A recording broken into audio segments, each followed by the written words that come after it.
Podcastirmãos.com.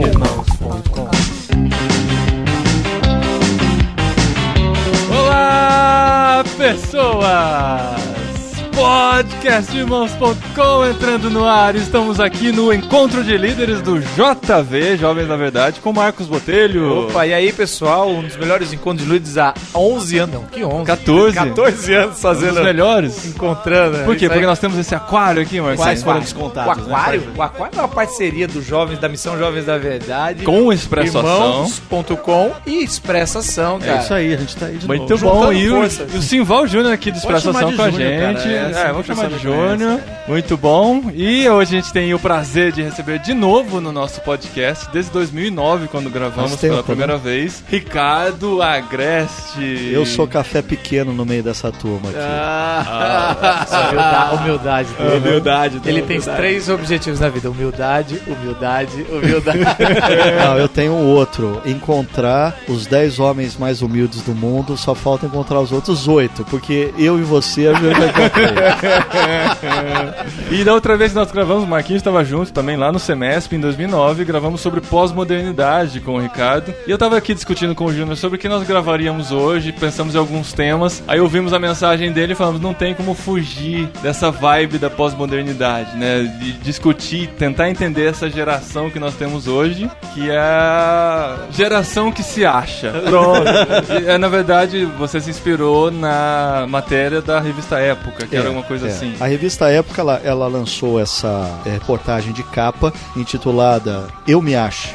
E o foco da reportagem era a abordagem e a compreensão do que está acontecendo com a geração que nasceu entre os anos 1980 e 1994, ou seja, a moçada que hoje tem aí entre 19 anos de idade e 33 anos de idade. É claro que tem as rebarbas, a gente um pouquinho mais velha, um pouquinho mais nova, mas esse era o foco da reportagem que me fez assim pensar um pouco mais sobre esse assunto e elaborar a palestra que vocês ouviram agora há pouco. Eu me amo,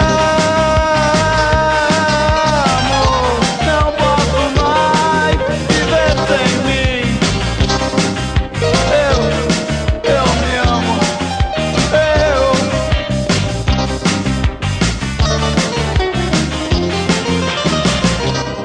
Então, eu acho que vale a pena a gente continuar essa discussão, porque isso explica grande parte dos problemas que nós vemos na nossa geração hoje. Principalmente a questão de que eles não aprenderam a lidar com as frustrações. E agora, como eu tô com um filho pequeno, quando a gente gravou não tinha nenhum filho, agora já tenho 2, né? Um de 3 anos e um de alguns meses. A gente pensa muito nisso agora, né? De como colocar limites. Às vezes a gente tem problema com outros pais que não conseguem entender essa questão de gerar frustração nos filhos, né? Eu já ouvi gente falando assim, eu vou impedir que meu filho ao máximo sinta frustrações, porque eu não quero que ele se enfrente com essas questões já nessa época da vida, deixar pra ele sentir frustrações quando for a hora de sentir. Mas com certeza ele não vai estar preparado pra isso, né? Aí vai ser muito pior, e é o que a gente tá vendo na geração de hoje. A questão de não conseguir encarar que ele não pode fazer alguma coisa, ou que ele não tem condições, ou que não tem ambiente pra aquilo que ele tá buscando fazer. Eu acho um grande equívoco desses pais que pensam que eles têm que poupar os seus filhos de frustrações, né? Eu fui criado por pais que muitas vezes me disseram não. Eu me lembro de situações em que eu fiquei altamente revoltado, que eu fui pro meu quarto, que eu soquei a parede, que eu gritei, que eu falei, quando eu crescer, eu vou sair dessa casa e nunca mais vou voltar. Mas eu dou graças a Deus por eu ter tido pais que se mantiveram firmes. E hoje eu vejo o seguinte, os meus pais, eles não tiveram pressa em serem amados. E eu acho que um dos grandes problemas dos jovens pais hoje é que nesse anseio, essa obsessão que existe na nossa cultura por ser feliz como sinônimo de ser amado, os jovens pais, eles têm muita pressa em ser amado. Então eles querem fazer o que de imediato possa trazer retorno em termos de afeto, carinho e gratidão dos filhos. E perde a noção da consequência que isso vai ter lá na frente. Que é difícil de enxergar às vezes, né? Porque às vezes é muito mais fácil, entrando na criação de filhos, mas é muito mais fácil dar o que ele tá pedindo do que você mostrar pra ele que ainda não é hora, que ele não pode ter isso agora. Eu diria, dá mais trabalho, inclusive. E a gente estava falando agora há pouco sobre o fato de que essa geração jovem é uma geração que trouxe a linha do que realmente limite genuíno para muito próximo do que se chama zona de conforto. Então, eles criam filhos... já tá no limite. Exatamente, eles criam filhos sempre pensando qual é o jeito mais fácil. Não dá pra gente falar, né, o nome da família nem nada, a gente tem que cuidar desses por quê? caras, Põe né? aí, cara. Ia ser da hora, né, pra poder falar, ó, fulano, meu amigo, fulano de tal. Mas mas ele não é tão amigo assim, ele tem uma proximidade, mas o filho dele tinha uma calopsita. E ela morreu, pegou e morreu. Um dia Resolveu de tarde. morrer. Mas A criança ela estava na pegou escola. e morreu, ou seja, ela se suicidou? Eu não sei o que aconteceu. O bicho estava morto na gaiola. O que aconteceu foi que a esposa desse amigo ligou pra ele e falou: uma catástrofe. O nosso filho tá na escola e a gente tem que. Morreu a calopsita. Ele vai chegar aqui, ele vai entrar em crise. O que eles fizeram? Foram lá e compraram outra. Igual. Colocaram lá na gaiola. E aí o menino chegou, ele adorava aquele bichinho, aquele pássaro. E ele chega lá e falou: pai, mas não é. O que aconteceu? Não é fulana. Tinha um nome até o bicho. É, lógico que é. Na verdade, diferente, ela deve estar doente e tal. Então, essa é típico de um pai que tá querendo... E mais complicado ainda, o medo de magoar o menino, você coloca em xeque outras qualidades outros importantes que você né? deveria ter como pai e você tá enganando, você tá mentindo, tudo, você tá... Então, você, além de não dar o trauma, você vai dar um outro trauma que pode ser não, será muito pior, dizendo assim, meu pai não tem palavra. Meu pai, se apertar... ele vai suavizar. Se tivesse morrido a esposa, o que ele faria, né? Essa é boa. Essa dá uma peça, hein, velho? Essa dá uma peça. Não, sou eu. Não. Alguém já fez isso. Eu me lembro de alguns momentos da vida da minha filha mais velha, hoje, né, a Luísa, que já tá casada, mas a Luísa, quando ela tinha 12, 13 anos de idade, ela jogava num time de voleibol da cidade de Campinas, e o time era muito ruim. E a Luísa sempre foi muito perfeccionista, muito determinada, e ela queria vencer, e aí eu ia assistir os jogos, e ela gritava com todo mundo, e ela brigava com todo mundo, e no final o time perdia. E quantas vezes eu não voltei pra casa com a Luísa chorando no carro, porque o time tinha perdido, e eu me lembro assim de eu pensando, o que eu posso fazer? A minha filha tem que aprender a lidar com as derrotas na vida, porque a vida não vai dizer sempre pra ela assim. Não adianta eu querer maquiar essa situação, como por exemplo esse pai. O filho dele precisa aprender a lidar com perdas, porque a vida não vai poupá-lo das perdas, não vai maquiar as perdas, né? E a gente estava falando dessa geração que hoje chega na idade adulta com uma profunda dificuldade de lidar com a frustração, gerando inclusive crimes decorrentes da frustração, que é o roubo para eu ter um iPad, um iPhone que eu não tenho, porque eu não sei lidar com a frustração de não ter, como o que a gente está assistindo está virando assim, gente que mata ex-namorado ou ex-namorado porque o namorado ou a namorada não queria mais continuar a relação, está se tornando um negócio, uma epidemia. Aconteceu ontem no condomínio de luxo lá em São Paulo, um cara matou um casal de baixo porque eles discutiam. Ele entrou lá e aí, tem que perdoar, tem que desculpar porque o cara tinha um transtorno psicossocial, ontem, né? Então, claro que ontem é muito tempo atrás. Ontem é muito tempo atrás. A gente tá no encontro de líderes, né? Mas como é lá de Alphaville, né? A gente conhece famílias desse prédio. Então, o cara é um CEO aí muito famoso e bem sucedido, mas ele fazia mais barulho. Então a cidade espremeu, tudo isso. O cara não gostou, pegou a arma, subiu a escada e matou os dois, porque já brigavam faz um tempo. E aí ele desceu e se matou. Uma frustração assim, acabou a história de famílias e tudo mais. E complicado esse. Incapacidade de negociar, cara, né? Incapacidade de...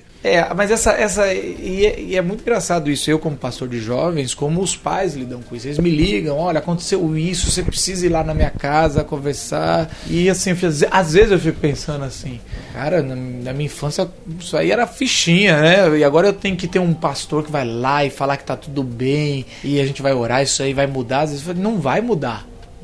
Sim, eu não tenho coragem de acha que tem que ter atenção, tudo, mas às vezes o menino precisa sofrer um pouco, uma mudança, um pai que foi desempregado, você vê o pai chorando. Isso tudo nos transforma em mais homem, né? A gente tem que passar por isso. O filho tem que trocar de escola, né? Pra uma trocar de escola, foi terrível, e o menino que manda, a gente tem que voltar, aconteceu uma tragédia. Assim, não, todo mundo mudou de escola. É louco isso. E teve que passar por isso, e a gente nos fez o que somos hoje. Não sei.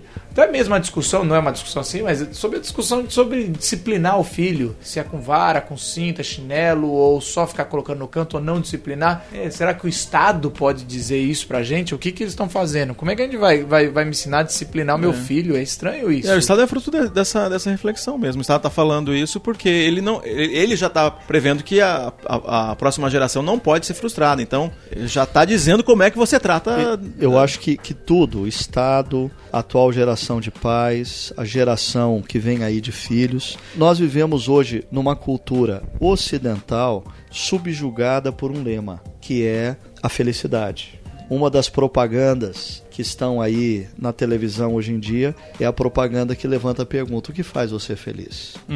Ou seja, você tem que construir a sua vida baseado no que te faz feliz. E a música, muito bonitinha, uma propaganda muito charmosa, atrativa, que a música agora não sai da minha cabeça porque é gostosinha, né? Agora, o que está por detrás da filosofia dessa pergunta, o que faz você feliz? O que faz você feliz é você quem faz. Ou seja, eu tenho que fazer as opções para minha felicidade. E se existem opções, se existem momentos na vida que eu vou ter que me deparar com a tristeza ou com a frustração... Ou com alguma coisa fora da lei até? Eu deleto, porque eu tenho que fazer a opção sempre pela felicidade. Aí chega no casamento, aí o casamento entra numa crise e eu não estou feliz no casamento. Qual a frase que eu como pastor mais escuto? Eu tenho o direito de ser feliz. Poxa. Eu também ouço bastante porque na nossa agenda não existe espaço para tristeza, não existe espaço para solidão, não existe espaço para frustração. E essa é a vida normal. Homens e mulheres passam por momentos de solidão, de tristeza. Agora, qualquer hoje, tristeza é sinônimo de depressão. Aí o cara vai parar no terapeuta e tem que tomar antidepressivo. Por quê? Porque ele não pode estar em contato com a tristeza. Ele tem que estar sempre feliz. E tomar um remédio para tudo, né? Remédio para tudo. E aí até o pastor e a igreja tem que ser parte desse processo ou esse projeto de fazer a pessoa feliz. Fica todo mundo refém dessa ditadura da felicidade. Você acha que isso explica, então, o alto índice de casos de síndrome do pânico e depressão? Tem tudo a ver com essa... Tudo não, mas acho que grande parte está relacionado com essa questão de que a gente não aprendeu a lidar com frustrações e isso vai levando a gente para um buraco cada vez mais fundo, a hora que vê não dá mais para sair dele. Eu acho que esse é um dos fatores, um dos fatores fortes, né? Que assim, eu acho que todas essas enfermidades, elas são enfermidades que a gente chama de enfermidades urbanas, né? Então o ambiente urbano propicia a imersão desse tipo de enfermidade. Agora, com certeza, a dificuldade para conviver com o que é triste, a dificuldade de passar por dias ou semanas de frustração, isso tem agravado quadros de pânico, depressão, e eu diria, o suicídio entre essa geração bate recordes alarmantes. O problema é que o suicídio é um mito na nossa sociedade. Famílias abafam a questão do suicídio, porque o suicídio é sinônimo do fracasso da família e dos amigos. Então não se fala, mas os índices de suicídio nessa geração jovem é alarmante. Muito mais alto do que a gente tem notícia, né? A gente teve que lidar com um caso de suicídio lá na igreja, foi nessa faixa etária aí. Foi difícil pra gente como igreja, pra todo mundo, pra família, e essa é a circunstância. Até agora aqui, né, você vai falar assim, a tendência é não falar, né? Eu podia agora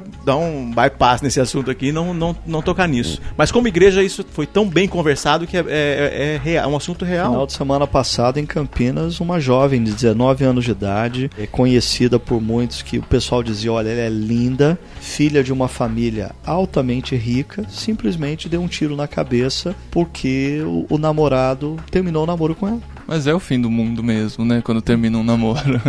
A gente entende isso, né?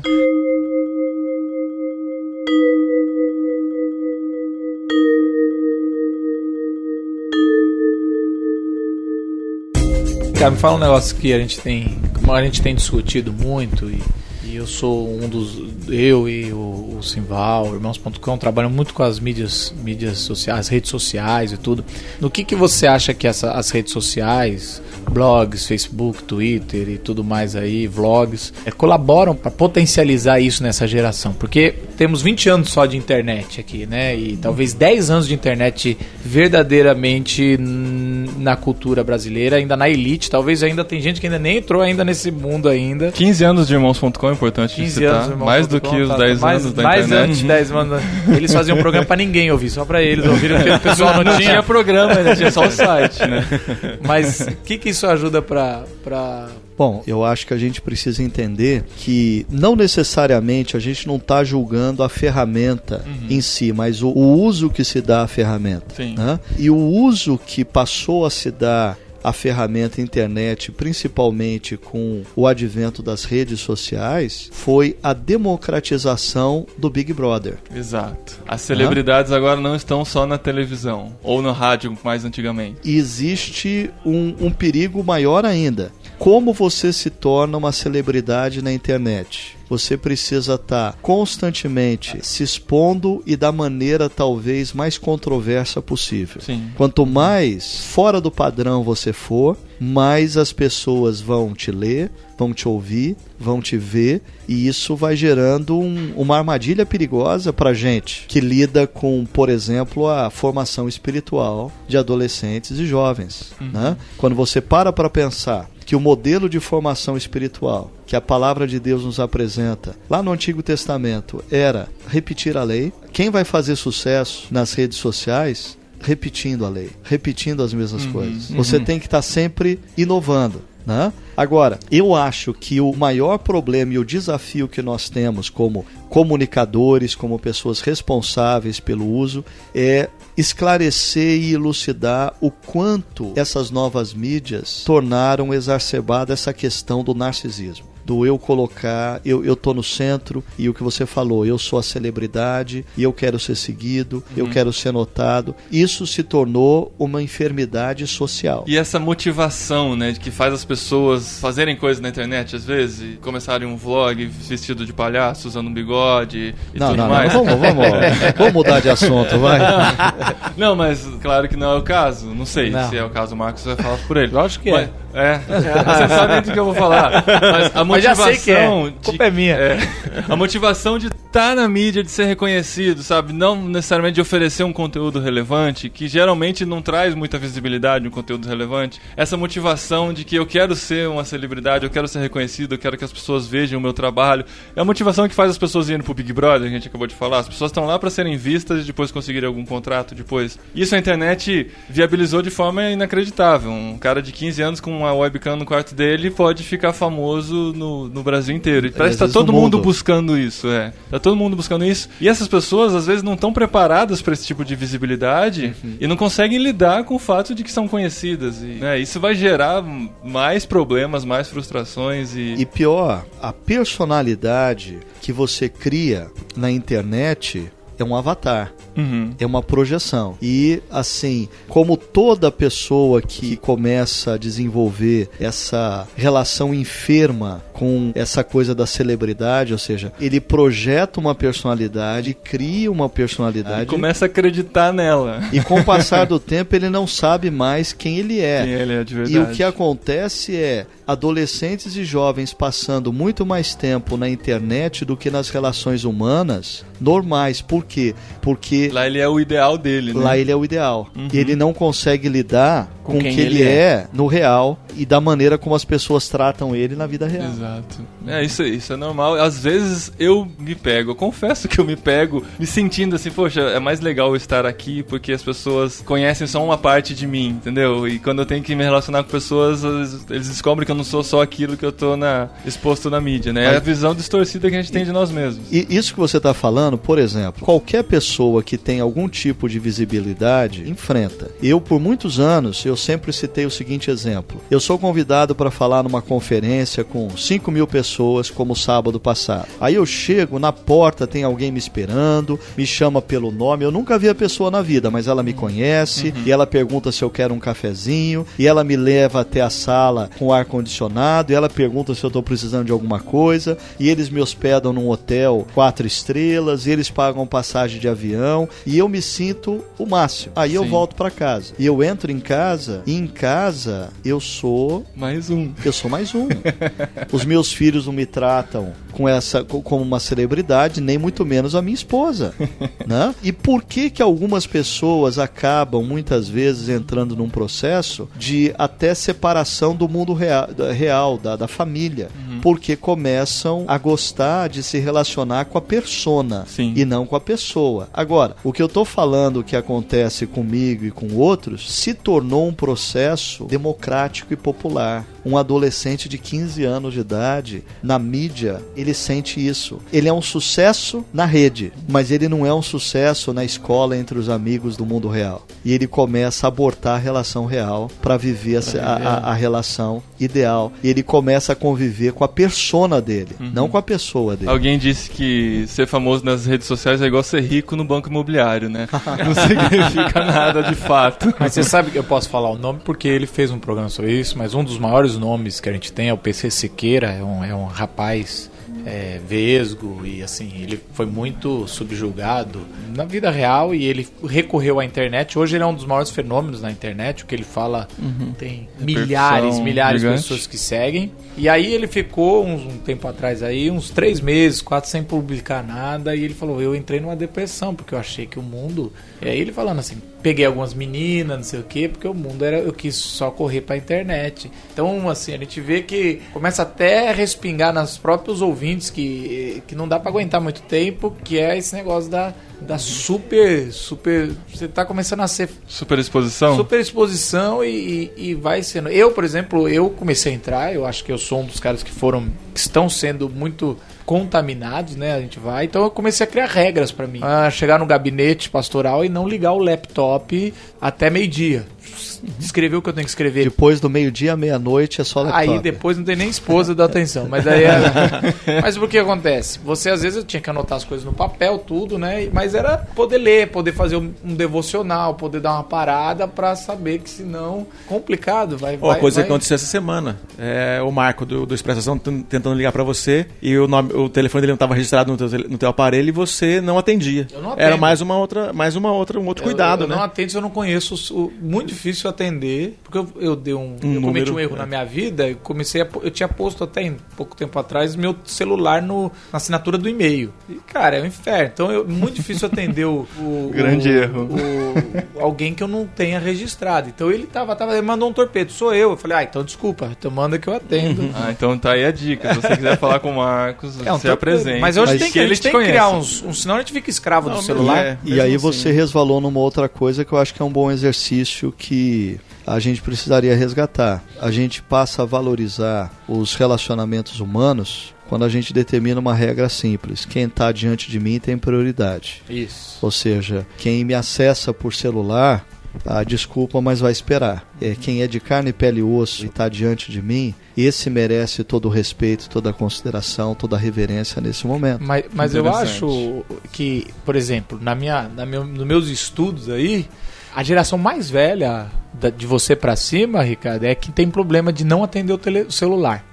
A geração mais nova tem problema de nunca se desconectar. Mas a mais velha eu comecei a reparar. E eu fui entendendo, porque assim, quem é um pouco mais velho, eu já sou mais velho, já não sou da geração dos 80 pra cá. Primeiro a gente lembra que telefone era preço de carro. Literalmente preço de carro. Trocava um carro por uma linha telefônica. Então quando entrou o telefone em casa, pra nossa geração, era uma coisa assim, caramba, chegou, não sei o quê. Ficava num lugar estratégico o aparelho e era muito caro ligar. Então assim... Não tinha nem telefone sem fio, né? Era com fio. Não tinha. Quando tocava o seu telefone, dizendo assim, algo muito importante tá acontecendo. Se era de madrugada, então dava um calafrio. Tudo. E a mesma coisa acontecia com foto. Antigamente, quando alguém ia tirar uma foto com você, tinha que ser você muito sabe especial. assim que ele vai revelar um filme, que aquilo vai custar um dinheiro, que ele... Oh, caramba, eu sou especial. Hoje, o negócio, assim... A ligação hoje, eu brinco que o negócio é de graça. Você liga para todas as companhias, com a sua companhia de graça, o tempo que você quiser. Hoje foto tem em qualquer celular. Então alguém que tá te ligando, pode simplesmente o cara tá ligando, e acontece muito porque não queria conversar com alguém. E aí você deixou de atender alguém especial da tua frente porque você tá registrado naquela época. Se alguém tá ligando é importante. E hoje não é mais. Eu já cheguei a ver cenas, e vocês certamente já viram também, assim, praça de alimentação de shopping, mesa com 10, 12 adolescentes e jovens. Já sei que você vai falar, tá todo mundo orando, com a cabeça pra baixo. Se relacionando com o celular. E ninguém olhando um pro outro e conversando um com o outro. Sim. Assim, é uma desumanização da sociedade. Você falando de regra simples, ficou muito famosa essa brincadeira da quando pilha você vai celular. quando você vai pra um bar, você põe a pilha, eles vão fazendo uma pilha em cima do outro, na mesa, nos happy hours, e quem tocar no celular paga a conta. Não, o primeiro que tirar o celular tem que pagar a conta se não chegar até o fim. Então era um jeito da sociedade já fazer algumas coisas, falando assim, ó, gente, se é pra gente vir pra cá, vamos conversar um com o outro. Mas é isso mesmo.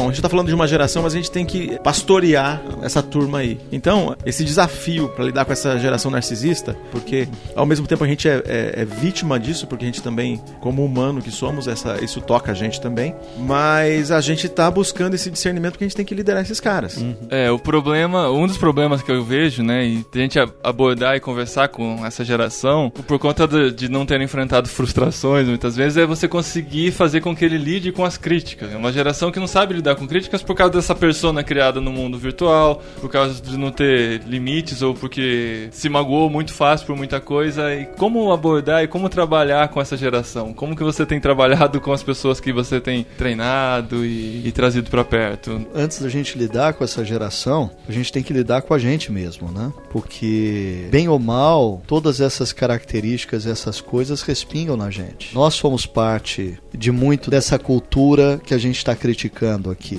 Nós também fomos envolvidos por essa cultura. Então, eu acho que primeiro a gente tem que aprender a lidar com a gente mesmo. Talvez ouvindo as críticas, talvez reavaliando conceitos. Os nossos liderados precisam perceber que nós seguimos outros e que nós somos submissos a outros. Porque se eles seguem a imagem de um líder autônomo que se basta, que é o suprassumo do conteúdo e da criatividade, eles na verdade eles não vão seguir ninguém, nem esse líder, né? Agora, se eles veem que esse líder é alguém que tem referencial, que tem norte, que tem mentor, que tem guia, se esse líder compartilha momentos com eles em que ele, líder, abriu mão do que pensava porque um mentor o chamou a atenção e ele repensou. Isso faz toda a diferença. Isso vai começar a fazer essa geração repensar a postura e ouvir esse líder. É a diferença de formar discípulos para formar admiradores, né? Exatamente. Aí que tá. Eu acho que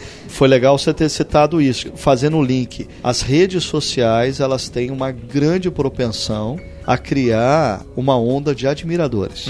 E os nossos admiradores, eles se relacionam com a nossa persona, não com a nossa pessoa. E a gente só vai efetivamente influenciar o caráter cristão de uma pessoa quando essa pessoa se relacionar com a nossa pessoa. Quando ela quiser ser o que a gente é, pelo que a gente é, mas não simplesmente pelo que a gente representa lá fora, né? Mas interessante também, e aí eu acho que entra um pouco o evangelho aí, quem a gente é, ninguém quer se relacionar. Porque é o que é a verdade. E aí não pode ser frustrado. Porque a gente, teoricamente, é que tem que buscar alguém querer se relacionar com quem a gente é. E eu enxergo no evangelho que só Jesus quis se relacionar com quem a gente realmente é porque ele quis. Porque o quem a gente é insuportável até pra gente.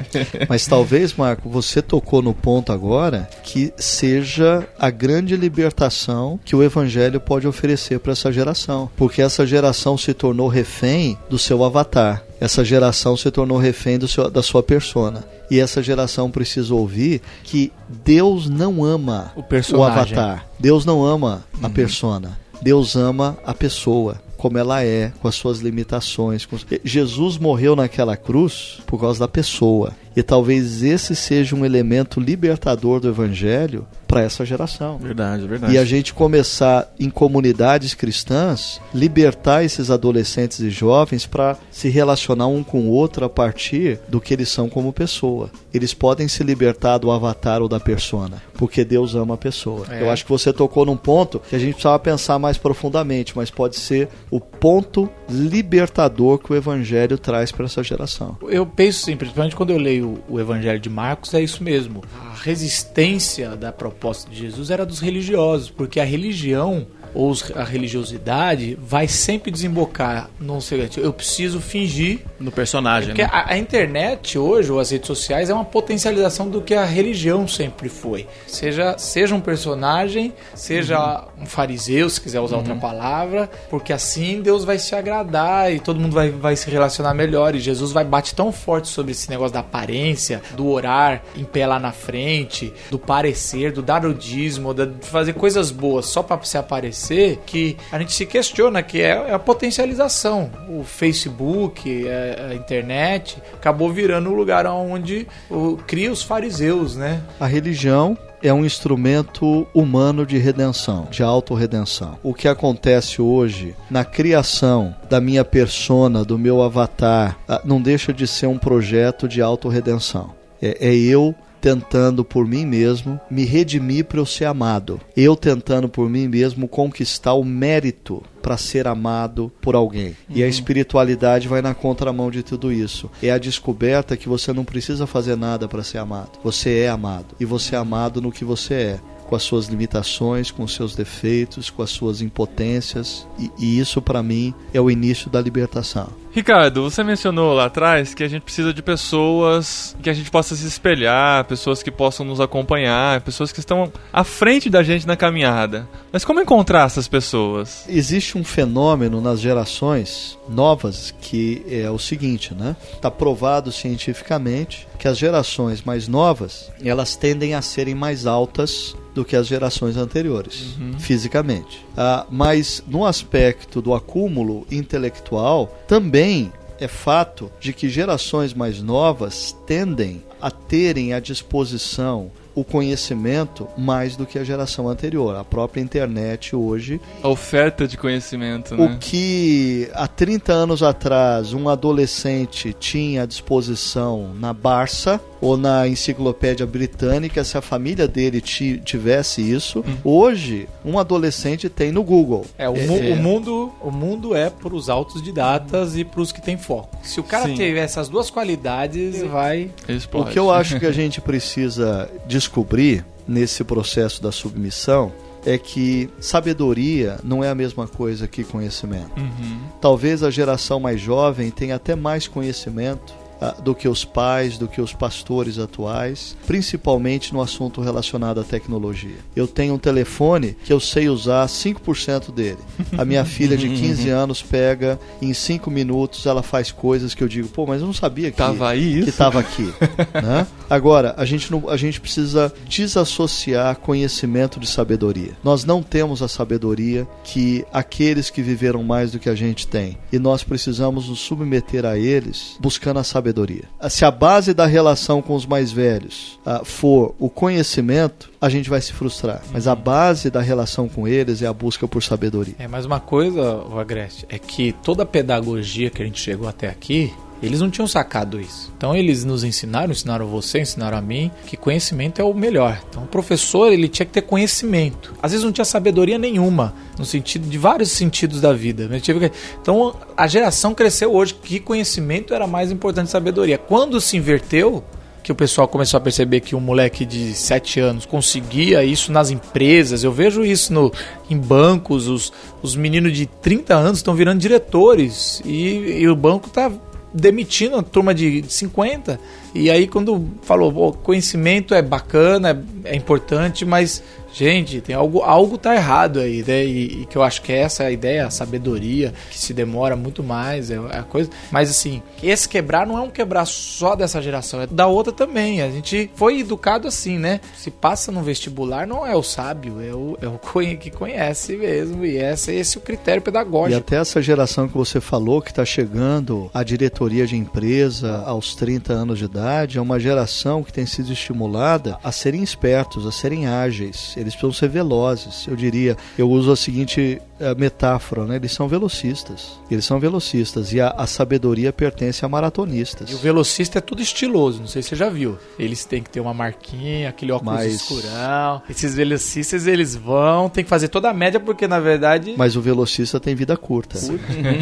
O maratonista não. E eu diria, uma cultura que valoriza velocistas é uma cultura que produz espertos. Os idosos correm a maratona, né? Uma cultura que valoriza maratonistas gera sábios. E eu diria que grande parte dos nossos problemas hoje é decorrente da ausência de sabedoria. A gente está precisando nas nossas igrejas. A gente está precisando não de esperteza, de sabedoria. Nas nossas empresas. Mal alguém sabe fazer alguma coisa, a gente já coloca em cargos de autoridade na igreja. Isso é muito perigoso, né? E acho que para terminar, confiarmos no plano de Deus para nossa vida, né? Aquela coisa da gente querer fazer planos e imaginar 1000 coisas e vislumbrar as coisas acontecendo e tal, e esquece que Deus tem um plano e a gente precisa se alinhar a ele, e que a gente vai conseguir impactar essa geração do eu me amo, eu me acho, somente confiando no que Deus tem feito na nossa vida e o que Ele tem planejado para que a gente faça também, né? Você contou da sua experiência, né? Com 18 anos você não fazia ideia de onde você estaria aos 40 e poucos anos, né? E desde aquele período, o versículo de 1 Pedro 5 tem marcado muitas vezes a minha história, e eu acho interessante esse versículo estar associado a conselhos a jovens. Humilhai-vos debaixo da poderosa mão do Senhor, para que no tempo oportuno o Senhor os exalte. Ou seja, o nosso papel é se colocar debaixo das mãos de Deus e fazer o que Ele está pedindo para a gente fazer hoje. A exaltação é papel de Deus. Isso me faz lembrar de uma outra frase que eu ouvi de um pastor sábio. Ele disse: Ricardo, o seu papel é aprofundar o seu ministério. Alargar o seu ministério é papel de Deus. Ou seja, a nossa responsabilidade é fazer bem feito o que nós temos em mãos hoje. Eu sempre gosto de recorrer à história de Davi. Quando Davi saiu numa manhã de casa, tendo 15, 16 anos de idade, a missão dele era levar marmita para os irmãos no campo de batalha. Davi não saiu para ser herói nacional. Davi saiu para levar a marmita para os irmãos. Ele cumpriu bem o papel. No final do dia, ele era herói nacional. Mas quem o tornou herói nacional foi Deus. Então, o nosso papel, vamos se colocar debaixo das mãos de Deus, vamos fazer bem feito o que Ele tem colocado para a gente. Se é dirigir louvor numa igrejinha com 30, se é dar aula de escola dominical para 5 crianças, o que Deus colocou diante de nós, vamos fazer bem feito, com profundidade, e vamos deixar a largura do nosso ministério na nossa vida para Deus. No tempo oportuno, Ele exalta aquele que se humilha debaixo da mão dele. Essa tem sido a minha experiência, e eu não me arrependo por ter me colocado debaixo das mãos de Deus. Ele é bom, Ele tem cuidado e Ele cumpre a promessa dele. Que legal. Com relação a essa questão da celebridade, a gente discutiu aqui, e a gente olhar para pessoas e às vezes querer ser iguais a elas. E esses dias eu vi um vídeo do Francis Chan, ele falando sobre os cristãos perseguidos na Índia, né? Ele falou que ele começou a ficar muito chocado quando ele viu aquelas imagens, porque ele sabia que existia, mas nunca tinha visto imagens disso. Aí ele começou a pensar, poxa, eu tô em destaque, e pessoas começam a olhar e querer ser iguais a mim. E tem pessoas que eu vejo que eu gostaria de ser iguais a elas. Será que... Qual que é o nosso padrão de heróis? O que são heróis para nós? São aquelas pessoas que estão em destaque ou aquelas pessoas que estão morrendo por causa de Cristo num país perseguido? Por que a gente não sonha em ser iguais àquelas pessoas que estão morrendo? A gente sonha com as pessoas que estão em destaque, né? Será que o que nos motiva a entender e a almejar alguma coisa na vida é essa celebridade, ou é o que realmente isso representa na vida das pessoas? Alguém já disse, eu só repito, eu acho que se na eternidade, num determinado momento da entrega dos galardões, Deus decidir chamar os mais importantes por ordem decrescente, em pouco tempo a gente não vai ter mais expectativa alguma de quem vão ser os 100 mais conhecidos nos céus. Porque eu diria que, assim, existem, na ótica dos céus, a maioria daqueles que são populares entre homens são bem pouco populares entre os anjos. Então a gente precisa aprender com essa inversão escatológica, né? Na ótica da eternidade, quem são os heróis? Quem são os heróis? E será que a gente está disposto a pagar o preço para ser um herói na ótica da eternidade? É assim que a gente termina nessa reflexão aqui, que deixa todos nós meio depressivos. Silêncio, né? Em silêncio. Porque a gente não sabe lidar com frustrações, a gente fica depressivo. Eu vou procurar meu terapeuta. Muito bom, obrigado, Ricardo. Joia, foi muito bom estar com vocês outra vez. Valeu.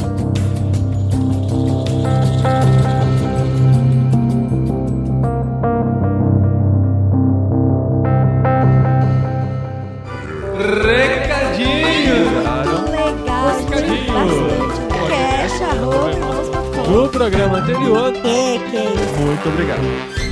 Recadinhos, esposinha. Hoje os recadinhos vem um Fica a Dica e uma dica de evento lá do JV. Daqui a pouco a gente volta lá pro JV pra indicar um evento que tá chegando aí. E aí, tudo bem? Tudo bem, tudo tranquilo. Como vocês sabem, a BV Filmes e a BV Books têm nos patrocinado e tem separado algum material pra gente avaliar e, se for o caso, indicar. Isso é verdade, é verdade. E assim, lembra que a gente falou no começo, o que você lembra de BV Filmes? De filmes. E que filme específico? A Prova de Fogo. Gente, eu não sei você, mas pra mim BV Filme é sinônimo de Prova de Fogo. Não, pra então mim é sinônimo de um monte de filmes. Então a gente vai indicar a Prova de Fogo, amor? Então, também, porque não, mas não é disso que a gente vai falar hoje. A gente já falou, inclusive, Dri, você não estava junto, no programa de filmes cristãos que marcaram nossa vida. A gente falou do Prova de Fogo e falou do livro que é lido no Prova de Fogo, que é usado como manual pra salvar o casamento, que é o Desafio de Amar. Gente do céu, eu não tinha folheado o livro ainda.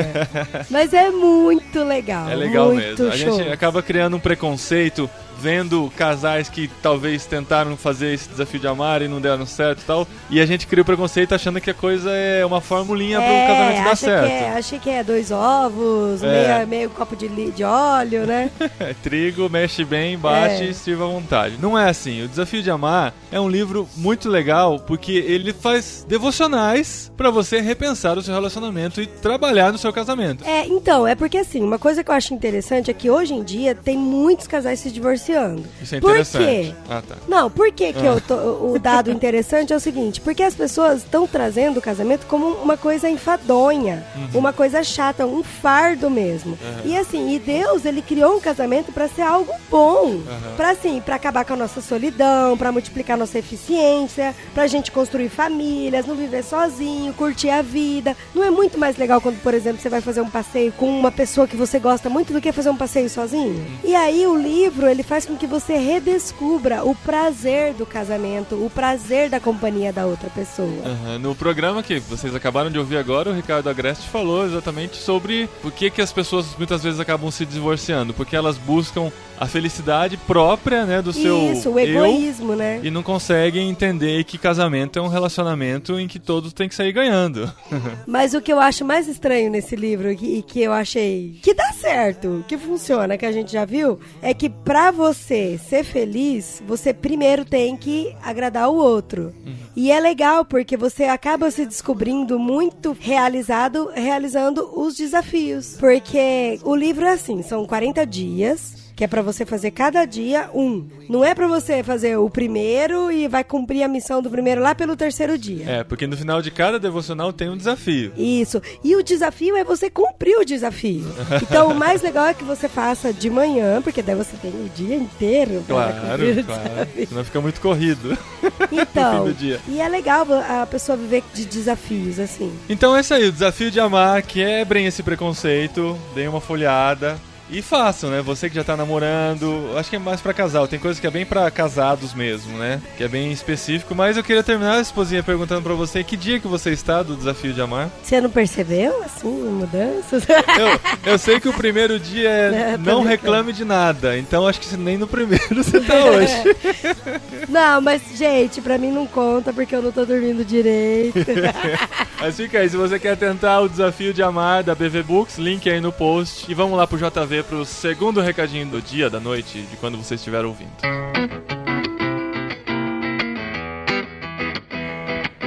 E estamos aqui de novo com o JV na estrada. Mais propaganda, mais merchandising. A gente tá ganhando tá pagando muito caro pra esses caras aqui. Tá pagando muito caro pra fazer essa propaganda. Agora eu quero falar um negócio. É o balcão de anúncios do JV. O evento maior que promete aí, o evento que vai parar o Brasil. Não, cara, esse eu quero ver. Esse aí tá todo mundo pagando. Tá rolando aí na mídia gospel. Esses sites gospel de fofoca que... O Chico Gospel. Exatamente. O Chico que vai Gospel. ser a versão gospel de Woodstock, esse evento. Vai ser a Eu ouvi versão falar que vai gospel ser do SWU. Não, pelo menos a lama já tem de Woodstock. A lama já, exatamente, a lama já tá garantida. A lama já vai estar O que garantida. vai ter, cara? Eu fiquei Cara, impressionado Rock com no essa Vale, ideia. rocknovale.com. Rocknovale.com. Sustentabilidade. Cara, é rock, reino e sustentabilidade. É uma trinca que a gente vai fechar. É um lugar, tipo, não podemos negar, tipo SWU, vai ser mais um evento cristão com várias... Olha as bandas que já cristãs. estão Se confirmadas. você curte música Fala aí, os cristã, confirmados. Os confirmados, ó. Presta atenção aí. Resgate, é da Resgate, casa. Sensacional. Zé Bruno e a galera. Oficina G3. Louco. Livres. O Livres. Nem me sabia do livro. Era novidade, menino. Crombi. Chrome veio tocar também. Tarlan. Tanlan lá do Rio Cara. Grande do Sul. Como que é? Turlan? Tarlan.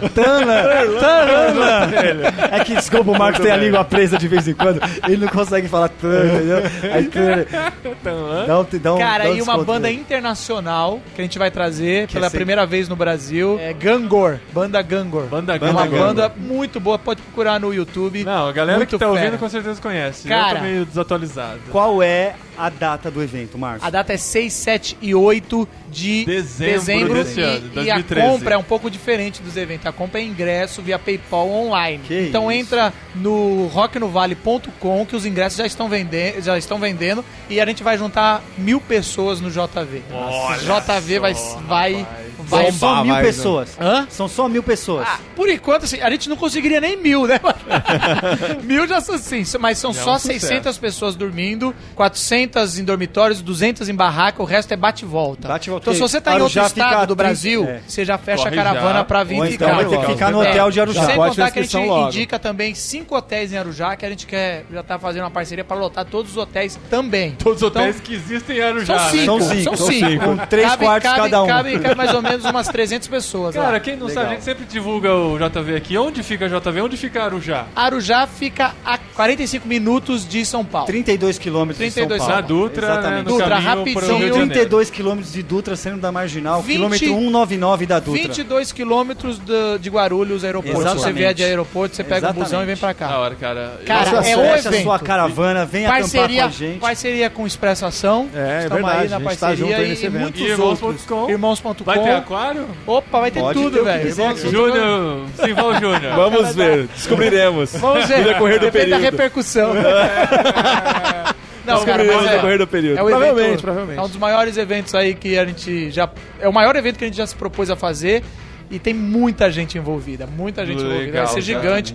Você Mas não vai ter pode alguém falar. convidado pra falar alguma coisa? Ah, esqueci. Ou- Simplesmente, simplesmente Ariovaldo Ramos tá aí. Aham. A Ed René Kivitz tá aí. Carlos Bezerra também tá com a gente. vereador de São Paulo, né, Carlos Isso, Bezerra deputado Júnior? Deputado de São estadual Paulo. agora. Deputado. Ele Antes tá- verei, fez agora aquela lei da deputado. escravidão, que é a nova lei áurea, muito fera. Aham. Vai estar falando com a gente. A gente do JV vai estar aqui. E a gente está tentando uma pessoa aí que vai ser candidata a presidente do Brasil. E ela falou que está a confirmar. É, mas a gente não pode falar quem é. Não pode falar quem é. Mas não é a Dilma. Não é a Dilma, é. É alguém do nosso meio. Legal. rocknovale.com .com.